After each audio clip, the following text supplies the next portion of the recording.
It is not admissible under the National Electrical Code for a customer to share power from a neighbor's meter if the meters are located in the same cabinet. NEC Section 230.94.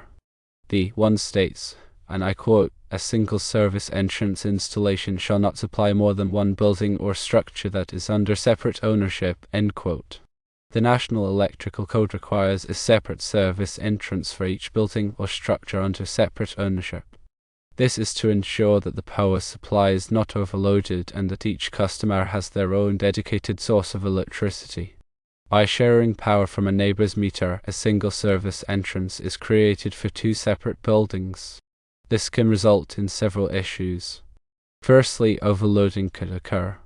The neighbor's service entrance may not be rated for the additional load, which could lead to overheating and potential fire hazards. Secondly, voltage fluctuations may arise. When both customers are using power simultaneously, it can cause voltage fluctuations in the shared circuit which can damage appliances and equipment.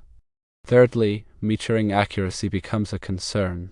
The neighbor's meter will not accurately reflect the amount of power used by both customers, which could lead to billing disputes. Fourthly, there are safety concerns. In the event of a power outage, the customer sharing power may not have access to electricity, regardless of the status of the neighbor's service. If additional power is needed, there are several alternative solutions that comply with the National Electrical Code. One option is to upgrade the existing service entrance.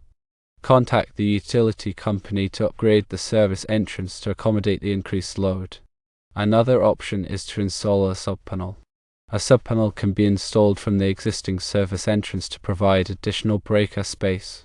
A further option is to purchase a generator to provide backup power in the event of a power outage.